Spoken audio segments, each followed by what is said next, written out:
नमस्कार शेतकरी मित्रांनो, स्वागत आहे तुमचं आपल्या सिद्धार्थ आरोटे डेली ब्लॉग या चॅनलमध्ये। तर अखेर शेतकऱ्यांच्या प्रतीक्षेला आज यश आलेलं आहे आणि 9 जिल्ह्यांमध्ये जी काही दुष्काळ नुकसान भरपाई झालेली होती, दुष्काळ पडलेला होता, म्हणजेच सरासरी पावसाचं प्रमाण लक्षात घेऊन 21 दिवसापेक्षा जास्त पडलेला पावसाचा खंड म्हणजेच तिथे दुष्काळ जाहीर केला जातो। आणि त्याचबरोबर झालेली अतिवृष्टी, तर याच्या अगोदर जी झालेली अतिवृष्टी आहे तर ती 9 जिल्ह्यांमध्ये झालेली आहे, म्हणजेच 9 जिल्ह्यातील शेतकऱ्यांचं मोठ्या प्रमाणावरती पिकाचं नुकसान झालेलं आहे।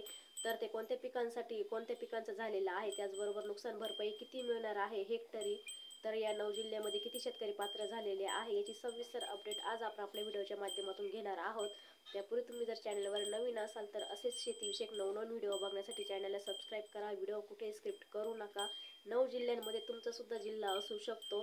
तर शेतकरी मित्रांनो, खरीप पीक विमा जो काही आहे तो पीक विम्याच्या दुसऱ्या टप्प्यासाठी 9 जिल्ह्यांना नुकसान भरपाई ही मंजूर करण्यात आलेली आहे आणि ती वाटपाला देखील बऱ्यापैकी सुरुवात झालेली आहे। त्याचबरोबर तर यामध्ये पहिला टप्पा जो आहे तो 965 कोटी रुपये शेतकऱ्यांच्या खात्यावरती जमा करण्यात आलेले होते। तर आता दुसरा जो टप्पा आहे तो या 9 जिल्ह्यातील शेतकऱ्यांच्या खात्यावरती हा पीक विमा जमा करण्यात येणार आहे। तर हे जे काही 9 जिल्हे आहे ते यामध्येही ते पहिल्या टप्प्यामध्येही त्यांना बऱ्यापैकी पीक विमा हा मिळालेला आहे तेथील शेतकऱ्यांना, आणि दुसऱ्या टप्प्यात जो काही पीक विमा आहे तो सुद्धा आता मिळण्यास सुरुवात झालेली आहे। तर शेतकरी मित्रांनो,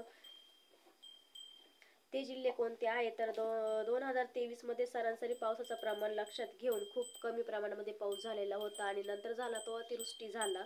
तर यामध्ये अनेक जिल्ह्यात आणि तालुक्यांमध्ये दुष्काळ परिस्थिती निर्माण झालेली होती आणि याचमध्ये शेतकऱ्यांना आता पेरणी करून पाऊस न पडल्यामुळे बी बियाणे आणि खते इतर मेहनतीचे पैसे देखील वाया गेलेले होते। तर याचमुळे आता शेतकरी आर्थिक संकटातून जात आहे आणि याच पार्श्वभूमीवरती आता शेतकऱ्यांना महाराष्ट्रातील 12 जिल्ह्यातील 47 लाख रुपयांची रक्कम जी काही आहे, 47,63,हजार शेतकऱ्यांना अग्रिम पीक विम्याची जी काही रक्कम आहे ही 965 कोटी शेतकऱ्यांना ही रक्कम शेतकऱ्यांच्या खात्यावरती जमा करण्यात आलेली आहे। तर सर्व शेतकऱ्यांना पीक विमा हा दिवाळीपूर्वीच देण्यात येणार होता, परंतु काही कारणामुळे तो लेट झालेला आहे। तर तो आता येत्या 2 दिवसामध्ये केंद्र सरकारच्या माध्यमातून, राज्य सरकारच्या माध्यमातून जी काही कंपनी ठरवल्या गेल्या आहे, ज्या जिल्ह्यामध्ये जी कंपनी कार्यरत आहे त्या कंपनीच्या माध्यमातून हा पीक विमा त्यांच्या खात्यावरती वितरित केला जाणार आहे।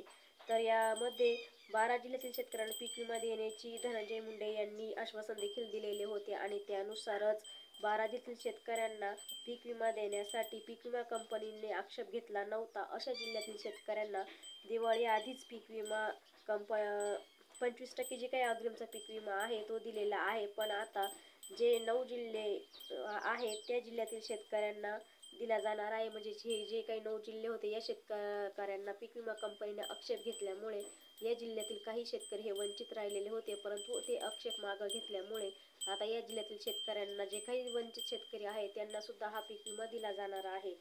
तर त्यामध्ये महाराष्ट्रातील यावर्षी 34 जिल्ह्यांपैकी अनेक शेतकऱ्यांनी आपला पीक विमा भरलेला आहे आणि यावर्षी राज्यातील सरकारने शेतकऱ्यांसाठी फक्त 1 रुपया पीक पाहणी करण्याची घोषणा केलेली होती आणि यामुळेच राज्यातील अनेक शेतकऱ्यांनी आपल्या खरीप हंगामातील पीक विमा जो काही आहे तो भरला होता आणि त्यानुसार त्या शेतकऱ्यांना आक्षेप न घेतल्यामुळे 12 जिल्ह्यातील शेतकऱ्यांसाठी हा पीक विमा भेटला आहे। परंतु जे आक्षेप घेण्यात आलेले होते त्यामध्ये हे 9 जिल्हे बसलेले होते, म्हणजे 9 जिल्ह्यांमध्ये आक्षेप घेण्यात आलेला होता, तर त्यामुळे हे 9 जिल्हे वंचित होते। तर दुसऱ्या टप्प्यामध्ये आता तो पीक विमा या शेतकऱ्यांना मिळणार आहे। तर या जिल्ह्यांची यादी सुद्धा प्रसिद्ध करण्यात आलेली आहे। तर शेतकरी मित्रांनो, कोणत्या 9 जिल्ह्यांमध्ये आक्षेप घेण्यात आलेला होता किंवा ते 9 जिल्हे वंचित होते तर ते बघूया। तर शेतकरी मित्रांनो, यामध्ये पहिला जो जिल्हा आहे तो म्हणजे बीड, बुलढाणा, वाशिम, नंदुरबार, धुळे, नाशिक, पुणे, अमरावती, त्याचबरोबर अहमदनगर। तर असे जे काही 9 जिल्हे आहे तर या 9 जिल्ह्यातील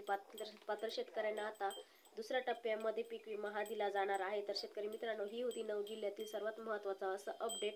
तर पुन्हा एकदा मी 9 जिल्हे सांगणार आहे। तर त्यामध्ये पहिला जो जिल्हा आहे तो म्हणजे बीड, बुलढाणा, वाशिम, नंदुरबार, धुळे, नाशिक, पुणे, अमरावती आणि अहमदनगर। तर असे जे काही 9 जिल्हे आहे या 9 जिल्ह्यांना आता दुसऱ्या टप्प्यामध्ये जो काही पीक विमा आहे उर्वरित तो दिला जाणार आहे। तर ही होती 9 जिल्ह्यांची अपडेट।